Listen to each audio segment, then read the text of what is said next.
সাদ্দামের বিরুদ্ধে তাদের সমস্ত অস্ত্রশক্তি তারা একটা সুন্নাহ ধারার মুসলিমদের বিরুদ্ধে তারা ব্যবহার করেছে। এখন ইয়েমানের যুদ্ধে সেই মুসলিমদের বিরুদ্ধে ওদেরকে বেঈমানরা তৈরি করেছে মুসলিমদেরকে নিধন করার জন্য। তাহলে 1971 সালে যেহেতু কায়েদে আজম সাহেব শিয়া ছিলেন, 71-এ এত বড় হারামি এবং মানে হত্যাকাণ্ড এক জাতির মানুষ হয়ে মুসলিমদের উপরে, আমি তো দেখতে পাচ্ছি এটা ওই কায়েদে আজম সাহেব যেই শিয়া ধারার সুন্নাহর প্রতি ওনাদের যেই সহজাত, না মুখে না বললেও হৃদয়ে থাকা যে ঘৃণা সুন্নাহ ধারার প্রতি, ওইটারই বহিঃপ্রকাশ আমার স্টাডিতে আমি সন্দেহ করতেছি যে নাহলে 71-এ এত বড় খুন তারা কিভাবে করে এই বাংলাদেশি মুসলমানদেরকে। ঠিক সারা পৃথিবীর বেঈমানরা ঝাঁপিয়ে পড়তেছে। কামা তাদা আল আকালাতু ইলা কাসআতিহা, ডাইনিং টেবিলে যারা বসে তারা যেমন একজন আরেকজনকে বলে ভাই শুরু করেন, নেন আপনি এটা নেন, উনি এটা নেন, সব নিয়ে খান, মানে যার সামনে যেটা। ওরা যেমন খাদ্যগুলোকে এভাবে পরস্পরকে উদ্বুদ্ধ করে খাওয়ার জন্য, ঠিক মুসলিমরা যখন খড়কুটোর মতো হয়ে যাবে, এই পর্বে বর্তমানে আমরা খড়কুটো, গোসা অনকা গোসা ইসাইল, বন্যার উপরে ভেসে যাওয়া খড়কুটোর মতো, আমাদের কোনো বেসিক, আমাদের কোনো ফাউন্ডেশন নাই, মুসলিমদের কোনো বিশ্ব শক্তি নাই, যে যেদিকে পারতেছে উড়িয়ে নিয়ে যাচ্ছে। ইট ভাটার ইট প্রাচীর আকারে একটার সাথে একটা গাঁথনি নেই, ইট ভাটা লক্ষ লক্ষ ইট পড়ে আছে কিন্তু আলগা, যে ইচ্ছা একটা দুইটা চারটা 100-200 করে নিয়ে যাচ্ছে। তো আজকে মুসলিমরা হলো ইট ভাটার পৃথক পৃথক ইট, এগুলো যে যেমন চায় ট্রাকে ভর্তি করে নিয়ে যাচ্ছে। বাংলাদেশকে একদলে নিয়ে যাচ্ছে একদিকে, পাকিস্তানকে নিয়ে যাচ্ছে একদিকে, সৌদিদেরকে নিয়ে যাচ্ছে, এমিরাটসকে একদিকে, তুরস্ককে একদিকে, মানে ইট ভাটার ইট যেটা। সম্মানিত মুসলিম ভাইয়েরা,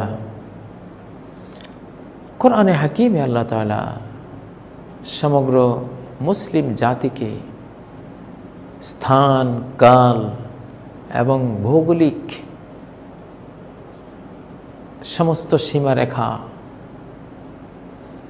ভাষা, বর্ণ ইত্যাদি সমস্ত ভেদকে অতিক্রম করে মুসলিম সর্বকালের সকল মুসলিমকে, মুসলিম সদস্যদেরকে আল্লাহ তাআলা এক জাতি বলেছেন। আমরা একটি মাত্র জাতি, উম্মাহ ওয়াহিদা, আমরা এক জাতি। চাই বাংলাদেশি হই, চাই সৌদিয়ান হই, চাই আমরা আমেরিকান হই, চাই আমরা টার্কিশ হই, চাই আমরা আফগানি হই, চাই আমরা যেই চাই হিন্দুস্তানি হই, যেইটারই হোক না, আমরা যেখানেই থাকি না কেন, আমাদের ভৌগোলিক সীমারেখা যাই থাকুক না কেন, ফরজ আকীদা, ঈমান সহি হওয়ার জন্য এই ফরজ বিশ্বাস আমাদের রাখতে হবে যে আমরা এক জাতি। যতই সাইক্স বিকুর মাধ্যমে আমাদেরকে কেটে কেটে 57 রাষ্ট্রে রূপান্তর করে দেওয়া হয়েছে, এটা তাদের ষড়যন্ত্র, পরাশক্তিদের ষড়যন্ত্রে আমরা যখন দুর্বল হয়ে গেছি, তারা কেটে কেটে আমাদেরকে এইভাবে ভাগ করে দিয়েছে। মূলত 57 রাষ্ট্রে মিলে একটি মুসলিম যুক্তরাষ্ট্র, ইউনাইটেড স্টেট, মার্কিন যুক্তরাষ্ট্র, এটা ইসলামী খেলাফতের আলোকেই কিন্তু ইসলামী খেলাফত থেকে জ্ঞান নিয়ে তারা মার্কিন যুক্তরাষ্ট্র তারা বানিয়েছে। অতীতে ইসলাম ওসমানী খেলাফত বা খেলাফতের রাশেদা, উমাইয়া শাসন, আব্বাসী শাসন, সর্বযুগে মুসলিমরা এভাবে 2-3 মহাদেশ মিলে তাদের স্টেট ছিল। ভৌগোলিক সীমারেখা যাই থাকুক না কেন, একটা রাষ্ট্র। তো যদিও পরবর্তীতে ভাগ ভাগ হয়ে অনেকেই মুসলিমদের বিভিন্ন ভৌগোলিক সীমারেখাকে শাসন করেছে, কিন্তু চেতনাগতভাবে তারা মনে করতো যে আমরা এক। তো বর্তমানে এই ঐক্যের দরকার ইতিহাসে সবচেয়ে বেশি বলে আমাদের মনে হচ্ছে, না হলে আমাদের উপরে ঠিক সারা পৃথিবীর বেঈমানরা ঝাঁপিয়ে পড়তেছে। কামা তাদা আল আকালাতু ইলা কাসআতিহা, ডাইনিং টেবিলে যারা বসে তারা যেমন একজন আরেকজনকে বলে ভাই শুরু করেন, নেন আপনি এটা নেন, উনি এটা নেন, সব নিয়ে খান, মানে যার সামনে যেটা। ওরা যেমন খাদ্যগুলোকে এভাবে পরস্পরকে উদ্বুদ্ধ করে খাওয়ার জন্য, ঠিক মুসলিমরা যখন খড়কুটোর মতো হয়ে যাবে, এই পর্বে বর্তমানে আমরা খড়কুটো, গোসা উনকা গোসা ইসাইল, বন্যার উপরে ভেসে যাওয়া খড়কুটোর মতো, আমাদের কোনো বেসিক, আমাদের কোনো ফাউন্ডেশন নাই, মুসলিমদের কোনো বিশ্ব শক্তি নাই, যে যেদিকে পারতেছে উড়িয়ে নিয়ে যাচ্ছে। ইট ভাটার ইট প্রাচীর আকারে একটার সাথে একটা গাঁথনি নেই, ইট ভাটা লক্ষ লক্ষ ইট পড়ে আছে কিন্তু আলগা, যে ইচ্ছা একটা দুইটা চারটা 100-200 করে নিয়ে যাচ্ছে। তো আজকে মুসলিমরা হলো ইট ভাটার পৃথক পৃথক ইট, এগুলো যে যেমন চায় ট্রাকে ভর্তি করে নিয়ে যাচ্ছে। বাংলাদেশকে একদলে নিয়ে যাচ্ছে একদিকে, পাকিস্তানকে নিয়ে যাচ্ছে একদিকে, সৌদিদেরকে নিয়ে যাচ্ছে, এমিরাটসকে একদিকে, তুরস্ককে একদিকে, মানে ইট ভাটার ইট, যেটা অনৈক্যের কত বড় ক্ষতি। ইট ভাটা দেখুন লক্ষ লক্ষ ইট থাকে, কিন্তু আত্মরক্ষার কোনো সুযোগ নেই, যে যেমনে চায় একটা শিশুও একটা নিয়ে যেতে পারে।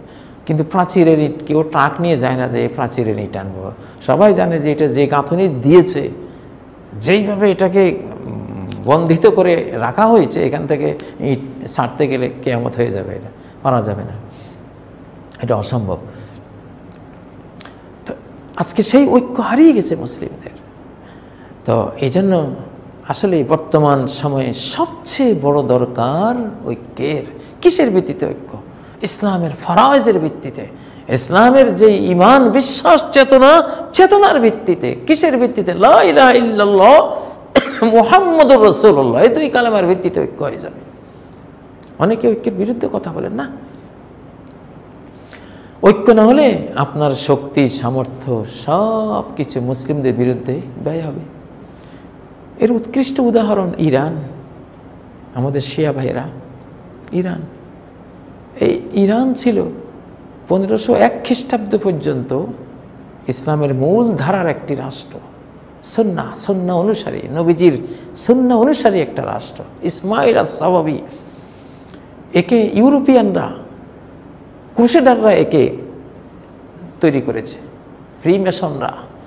ফ্রিমেশনরা ইসমাইল সাওয়াবি নামক একটা লোক, ইরানিয়ান, একে রেডি করেছে। আব্দুল্লাহ ইবনে সাবা যে শিয়া মতবাদ, ইহুদি আব্দুল্লাহ ইবনে সাবা যে শিয়া মতবাদ ইসলামে ঢুকিয়েছে, ওই মতবাদের ধারা ইসমাইল সাওয়াবি, এই লোক তৈরি হয়েছে।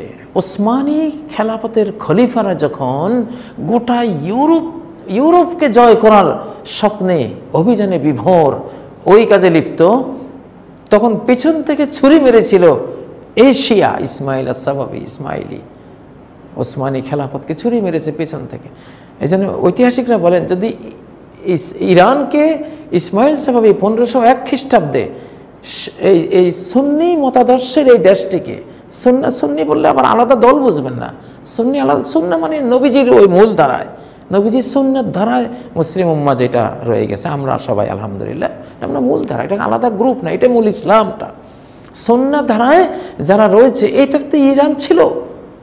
কিন্তু ইউরোপিয়ানরা যখন দেখলো যে মুসলিমদের অগ্রাভিযানের সামনে টিকতে পারতেছে না, গোটা ইউরোপ মুসলিম হয়ে যেত যদি ইরান শিয়া রূপান্তর না হতো।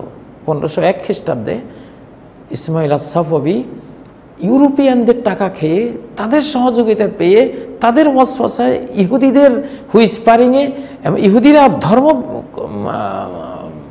বিনষ্ট করার সমস্ত কারিগরি তাদের কাছে, মুসলিমকে দিয়েই মুসলিমদেরকে ঠেকাও, এটা হলো বেঈমানদের সবচেয়ে বড় নীতি। এই ইরানকে 1501 খ্রিস্টাব্দে শিয়ায় রূপান্তরিত করে ওসমানী সাম্রাজ্যের পিঠের পিছনে ছুরি মেরেছিলেন। সুলতান সুলেমান আল কানুনি পর্যন্ত ইসমাইল সাওয়াবির বিরুদ্ধে যুদ্ধ করতে হয়েছে। যদি এর বিরুদ্ধে যুদ্ধে তাদেরকে সময়, শক্তি, মেধা, এনার্জি ব্যয় করতে না হতো, ওই এনার্জি দিয়ে গোটা ইউরোপ আজকে মুসলিম ইউরোপ হয়ে যেতে পারত, ইতিহাস বলে এটা।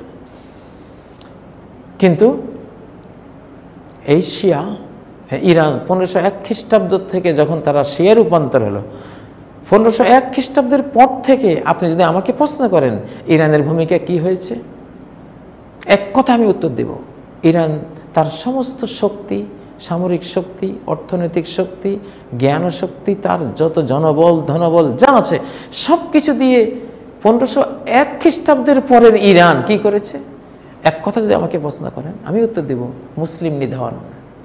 ইরান 1501 খ্রিস্টাব্দের পর থেকে তার সমস্ত শক্তিমত্তা ব্যয় করেছে মুসলিম মুসলিম নিধনের কাজে, মুসলিম নিধন করেছে তারা। তাদের ইতিহাস হলো এটা। বাগদাদে হালাকু খানকে ডেকে এনেছে তারা, 16 লক্ষ বা 18 লক্ষ মুসলিমকে জবাই করার এই কাজটি তারাই করেছে। টিপু সুলতান, হিন্দুস্তানের টিপু সুলতানকে মেরে দিয়েছে মীর সাদেক, শিয়া মীর সাদেক ষড়যন্ত্র করে, সেটা আপনারা জানেন।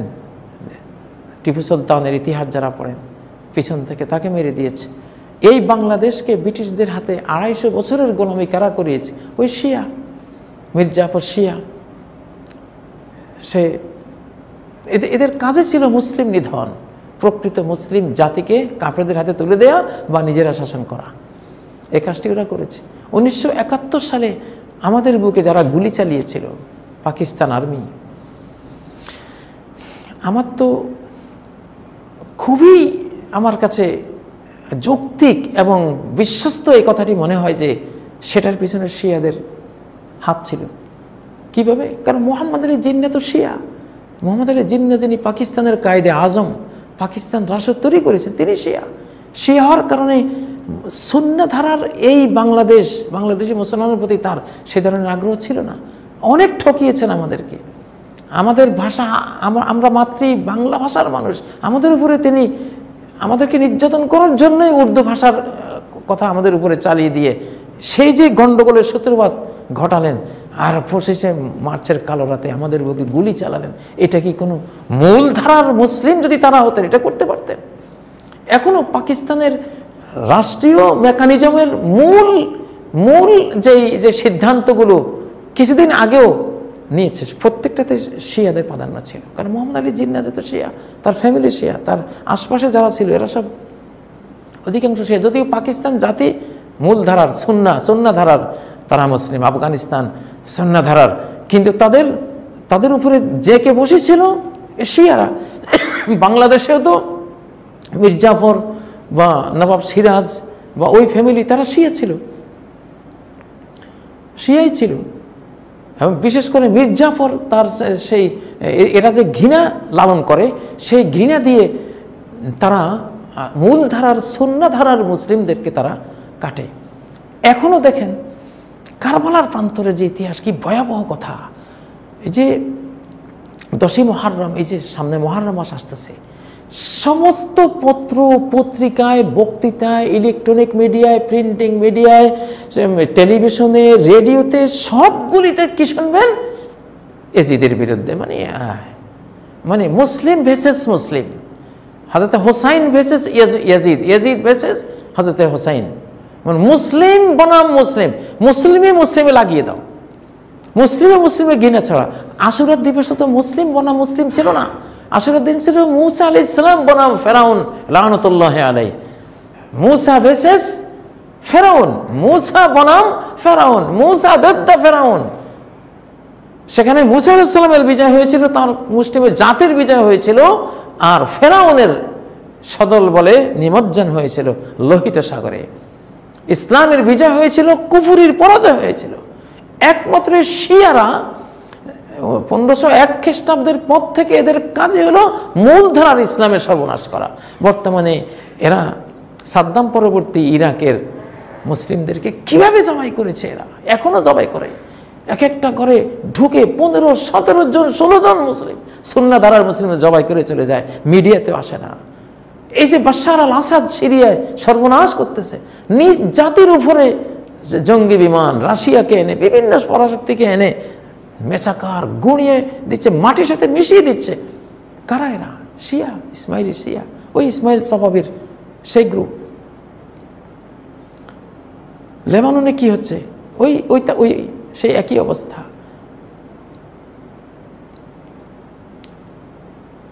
তো ইরানের ব্যাপারে যদি আপনারা, বর্তমান ইরান যেটা 1501-এর পর থেকে যে ইরান, যখন সুন্নাহ ধারা থেকে শিয়া ধারায় রূপান্তর হয়েছে, আমি এখন ইরানের এত অস্ত্র, তারা পারমাণবিক বানিয়ে ফেলবে, তারা অনেক ক্ষেপণাস্ত্রে বিশ্বকর উন্নয়ন করেছে, আমার ভালো লাগে না।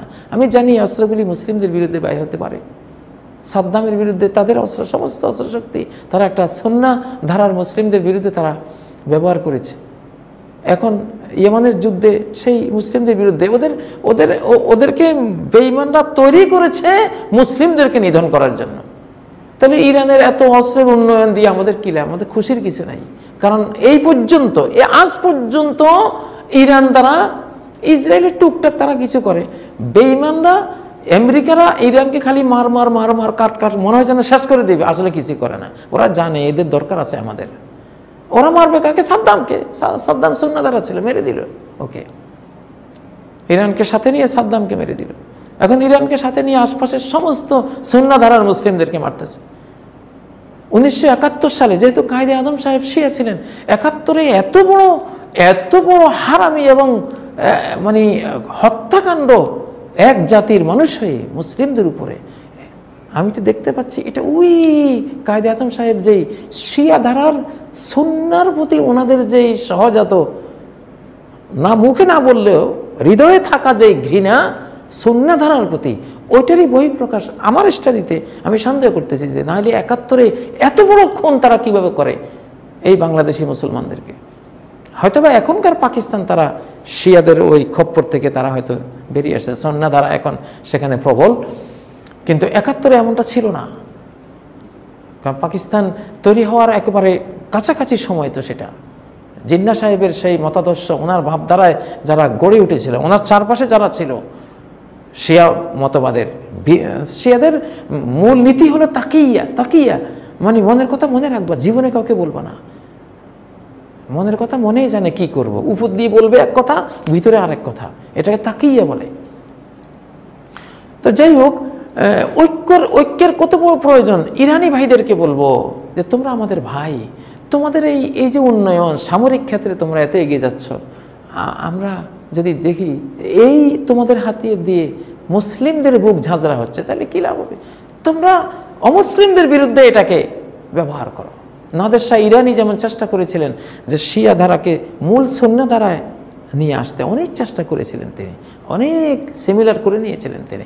বর্তমান ইরানের উচিত যে সুন্নাহ ধারার সাথে শিয়াদের যেগুলি ভুল আছে, হযরত আয়েশাকে ওনার চরিত্র হনন করা, হযরত আয়েশাকে জাহান্নামী বলা, নাউযুবিল্লাহ মিন যালিক, হযরত আবু বকর সিদ্দিককে গালি দেওয়া, হযরত ওমর ফারুক রাদিয়াল্লাহু তাআলা আনহু ওনাকে গালি দেয়া, গালিগালাজ করা, হযরত ওসমান ইবনে আফফান রাদিয়াল্লাহু তাআলা, ইসলামের 3 খলিফার গালিগালাজ, হযরত আয়েশাকে অপবাদ, এসব করে নবীজির উপরেও তাদের অনেক গ্রুপ হযরত আলীকে প্রাধান্য দিয়ে এই যে একটা ইহুদি আকীদা তারা লালন করে, ইহুদিরা এই শিক্ষা দেয়, বিভিন্ন ব্যক্তিকে তারা মাবুদের পর্যায়ে উন্নীত করে দেয় যাতে করে ধর্মটা একবারে শেষ হয়ে যায়। হযরত আলীকে তারা তো দেবতা এবং মাবুদ বানিয়ে ছেড়েছিল। ইহুদিরা আব্দুল্লাহ ইবনে সাবার গ্রুপ হযরত আলীকে সেজদাও দিত, ওনাকে পূজাও করতো হযরত আলী। এই জন্য ওদের এক দলকে জ্বালিয়ে দিয়েছিলেন ইরাকে, নেহাওয়ানদের এক যুদ্ধে এদের এক গোষ্ঠীকে জ্বালিয়ে দিয়েছিলেন হযরত আলী। তো যাই হোক, বলতেছিলাম যে যদি ঐক্য না থাকে তাহলে কোনো মুসলিম দেশ মুসলিম উম্মার সাথে যদি সিমিলার না হয়, তাদের ভিতরে যদি নিজেকে বিলীন করতে না পারে, তাদের অস্ত্রবল, জনবল, সৈন্যবল কোনোটাই আমাদের কাজে আসবে না, বরং আমাদেরকে ধ্বংস করবে এটা দিয়ে। এজন্য ইরানি ভাইদেরকে বলবো, আপনারা মূল সুন্নাহ ধারায় আপনারা মিশে আসেন। নাদের শাহ ইরানি যেমনটা করতে চেয়েছিলেন, অনেক সফল হয়েছিলেন তিনি,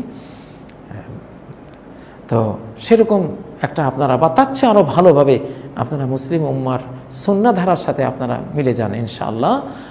আল্লাহ তাআলা তাহলে এই ঐক্যের মাধ্যমে বর্তমান তুরস্ক, ইরান, পাকিস্তান, বাংলাদেশ, আরও যারা আছেন আশপাশের রাষ্ট্র, মালয়েশিয়া, সবাই মিলে একটা সীসাডালা প্রাচীরের মতো ঐক্য করতে পারলে সমস্ত ষড়যন্ত্র ভেস্তে যাবে ইনশাআল্লাহ। আল্লাহ তাআলা মুসলিম উম্মার ঐক্য দেন। রাষ্ট্রীয় পর্যায়ে ঐক্য চাই, আর ছোট ছোট গ্রুপের পর্যায়ে ইসলামী কোনো গ্রুপিং নেই। যে যেমনে পারেন, কোনো ফিকহি মাযহাব, হানাফি হোক, শাফিঈ হোক, হাম্বলি হোক, মালিকি হোক, আহলে হাদিস হোক, প্রত্যেকে আমল করেন, প্রত্যেকে জান্নাতে যাবেন ইনশাআল্লাহ। মারামারি করবেন না, ঘৃণা চড়াবেন না। আপনি একভাবে আমল করলেও আরেকভাবে যিনি আমল করছেন তাকে ভাই বলে বুকে জড়িয়ে নেবেন ইনশাআল্লাহ। এই ঐক্যই আপনাকে জান্নাতে নেবে। আর যদি অনৈক্য করেন, জিজ্ঞাসা ছড়ান, অমুক জাহান্নামী, তমুক গোমরা, অমুকের এই হয়েছে, তো খালি সমালোচনা, তাহলে আপনি নিজে জাহান্নামে যাওয়ার হুমকির মধ্যে আছেন এই ইফতিরাকের কারণে। আল্লাহ তাআলা আমাদেরকে মুসলিম ঐক্যকে রক্ষা করার তৌফিক দান করেন। আল্লাহ তাআলা আমাদেরকে হেদায়েত করেন, আমাদেরকে তৌফিক দেন, আমাদের মা বাবাকে ক্ষমা করেন, জিন্দা মুর্দা সকল মুমিন মুমিনা মুসলিম মুসলিমাকে ক্ষমা করেন, মুসলিম বিশ্বকে আল্লাহ ঐক্যবদ্ধ করে দেন, আল্লাহ বাংলাদেশকে হেফাজত করেন। আল্লাহ বাংলাদেশের সাথে সারা মুসলিম বিশ্বের এমন শক্তিশালী বন্ধন তৈরি করে দেন আল্লাহ, যে বন্ধন আমাদেরকে একটা পরাশক্তিতে রূপান্তর করে দেবে ইনশাআল্লাহ। মুসলিম উম্মাহ একটা পরাশক্তি উম্মাহ, আল্লাহ তাআলা সেই উম্মার শক্তিশালী একটা পার্টনার আমাদেরকে করে দেন।